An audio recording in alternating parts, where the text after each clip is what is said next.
누군가 저에게 만약 세상에서 가장 힘든 일이 뭡니까? 라고 질문을 한다면 저는 주저없이 그것은 자녀를 양육하는 일입니다. 라고 저는 대답합니다.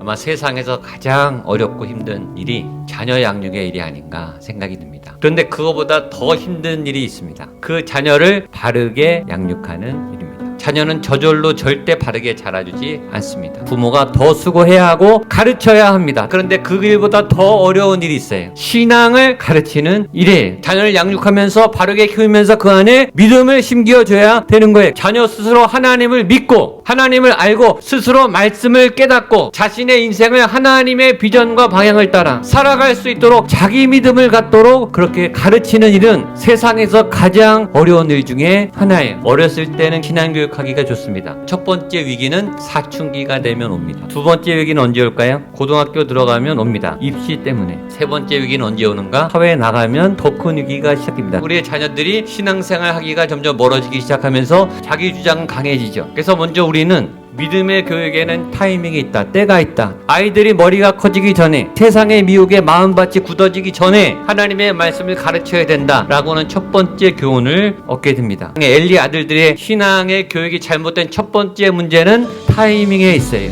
엘리의 아들들은 폐륜적으로 예배를 파괴하는 불신앙의 행동을 하고 있었어요. 그때 엘리는 아무 말도 하지 않았어요. 방관했어요. 근데 엘리가 나이가 많아지고 자녀들은 그만큼 성장했을 때죠. 이제 부모의 생각보다 자기의 생각이 뛰어나다고 생각하는 그런 때가 된 거예요. 신앙교육을 할 수 있는 때를 놓친 때 엘리가 신앙교육을 하기 시작했다. 신앙교육에는 때가 있습니다. 그 좋은 타이밍에 아이들에게 믿음을 심어줄 수 있는 그런 교회, 그런 가정, 그런 부모님들이 될 수 있기를 주님의 이름으로 축복합니다. 두 번째 엘리 제사장의 신앙교육의 실패는 그의 대화에 있어요. 남들이 말하는데 니네가 악행을 행하더라 라고 말하더라. 대화가 어떤 식이죠? 니네가 이렇다더라. 어떻게 된 거냐? 라고 제3자를 통해서 대화를 하고 있어요. 즉 직접적인 대화의 통로가 막힌 거예요. 오늘 본문은 우리를 돌아보게 하죠. 나는 우리 자녀와 대화의 채널이 열려 있는가? 엘리는 영적인 대화를 할 수 있는 통로와 채널을 잃어버린 거예요. 대화가 막히니까 소통이 안 되고, 소통이 막혔다는 것은 관계가 끝났다는 거죠. 관계가 막힌 사람하고는 대화가 안 됩니다. 엘리가 아들들에게 하는 말은 다 옳은 말이에요. 죄를 짓지 말아라, 하나님 앞에 똑바로 예배해라, 이 맞는 말이 자녀들에게 하나도 안 들어가요. 다 튕겨냅니다. 특별히 지금 죄를 얘기하고 있어요. 그런데 부탁하고 있어요. 여러분, 죄는 부탁하는 게 아니에요. 죄는 단호하게 끊는 거예요. 죄는 멈추고 버리고 뽑아내고 끊어내야 되는 거예요. 죄 앞에 단호하셔야 돼요. 예수님은 죄하고 대화하지 않습니다. 죄를 끊어버리세요. 자, 엘리의 아들들은 듣지 않습니다. 귀는 들었겠죠. 악한 행동을 바꾸지 않은 거예요. 왜 들어가지 않았을까요? 자기 생각이 꽉 찼으니까. 내 안에 돌 같은 굳은 마음이 가득 차 있으면 아무리 좋은 하나님의 말씀도 들어가지 않는 거예요. 말씀이 들리지 않는 사람은 어떤 사람인가? 영적으로 죽어가고 있는 사람. 엘리의 아들들은 지금 죽어가고 있는 거예요. 반면에 오늘의 핵심 구절 사무엘이 등장합니다.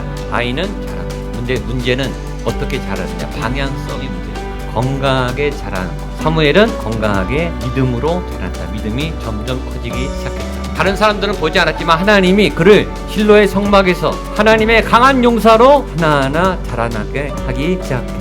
반면에 엘리의 자녀들은 죄가 점점 자랐어요. 여러분, 죄도 살아있어요. 죄가 자랍니다. 그래서 죄는 그때그때 잘라내야 돼요. 그 방법이 뭐죠? 그게 예배예요. 매주일 와서 한 주간 동안의 죄를 끊는 거예요. 그래서 우리가 예배하는 거예요. 내 안에 자라고 있는 죄의 씨앗을 잘라내 주시옵소서. 죄악은 잘라내고 하나님의 은총은 담아내고, 그래서 우리 안에 건강한 성장이 일어나는 거죠. 아이 사무엘이 점점 자라매 여호와와 사람들에게 은총을 더욱 받더라. 이 말씀의 적용이 여러분들에게, 여러분들의 자녀들에게, 청년들에게 실제로 일어나는 말씀의 역사가 나타나게 되기를 주님의 이름으로 축복합니다.